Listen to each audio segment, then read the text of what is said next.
I quit social media for 7 days to see what it would do to my brain, and the results really shocked me. But the day third was very scary.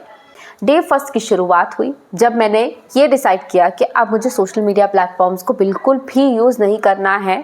Even मैं एक content creator हूँ, इसके बावजूद भी social media platforms को हाथ भी नहीं लगाना है, and that was a very tough decision. Day first पर सोशल मीडिया प्लेटफॉर्म्स को मैंने सबसे पहले ब्लॉक किया। देन उसके बाद में वो एंजाइटी और वो पेन शुरू हुआ, क्योंकि हर सोशल मीडिया प्लेटफॉर्म से जुड़े हुए व्यक्ति को होगा।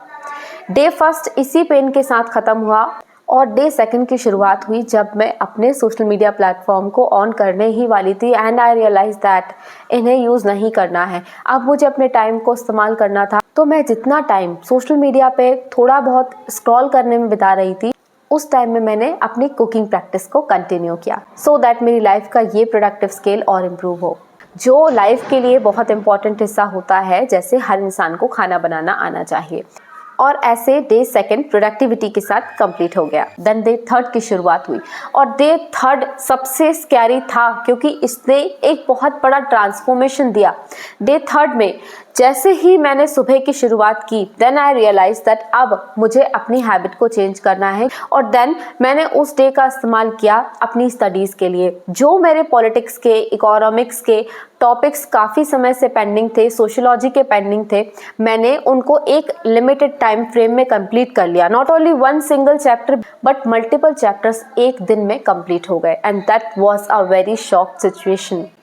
देन डे फोर्थ की शुरुआत हुई। अब इसको भी मुझे उतना ही प्रोडक्टिव बनाना था, प्लस हैप्पीनेस भी लानी थी। प्रोडक्टिविटी के लिए एक फ्रंट तो हो गया था कि मैं अपनी स्टडीज़ को टाइम पे कंप्लीट कर लूँ। देन उसका सेकंड फ्रंट था कि मैं इसमें अपने वर्क में क्रिएटिविटी और प्रोडक्टिवनेस को इम्प्रूव करूँ। देन मैंने अपने कंटेंट क्रिएशन की प्रैक्टिस विदाउट फ़ोन शुरू की।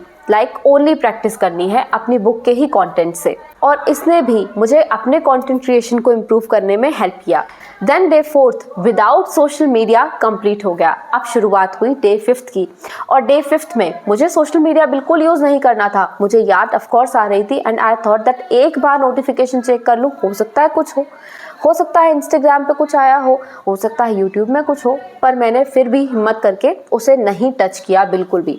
देन डे फिफ्थ का इस्तेमाल मुझे ऐसे करना था कि जो हम अपनी लाइफ के पीछे की कुछ इंपॉर्टेंट चीज़ें छोड़ चुके हैं, उनको दोबारा से लाया जाए। जैसे मैं मेहंदी बहुत अच्छी लगाती थी, पर ऑफ कोर्स वर्क में, पढ़ाई में, इन सब चीज़ों में मैंने मेहंदी लगाना छोड़ दिया था। देन मैंने दोबारा से उसे रिवाइव किया उस टाइम पर जब मैं सोशल मीडिया प्लेटफॉर्म्स पर रहती थी। देन डे सिक्स्थ में मैंने इन्हीं सारी चीज़ों को जो अब तक की थी मैंने इतने डेज़ में, उन सभी को एक कंप्लीट शेड्यूल में बांध लिया, और उससे लाइफस्टाइल एकदम डिसिप्लिन्ड हो। देन डे सेवन्थ आया, और इस डे ने मुझ में एक कंप्लीट ट्रांसफॉर्मेशन दिया। वो ट्रांसफॉर्मेशन ये था, मेरा ब्रेन का फोकस एग्जैक्टली इम्प्रूव हो गया, डिसिप्लिन इम्प्रूव हुआ। Of course social media platforms की जो ज़ील और एंथुसियाज्म हर इंसान में होती है, वो शांत हो गई, क्योंकि मुझे ये समझ में आ गया social media platform is nothing but only हमारे माइंड की एक थिंकिंग है कि हम उसके पीछे भाग रहे हैं। सोशल मीडिया प्लेटफॉर्म्स का यूज़ ऑफ कोर्स ज़रूरी है, पर it should have boundaries and we should limit the use of social media platforms, ताकि वो हमारी लाइफ को ओवरटेक ना कर ले, हमारी लाइफ के डिसिप्लिन को ना छीन ले।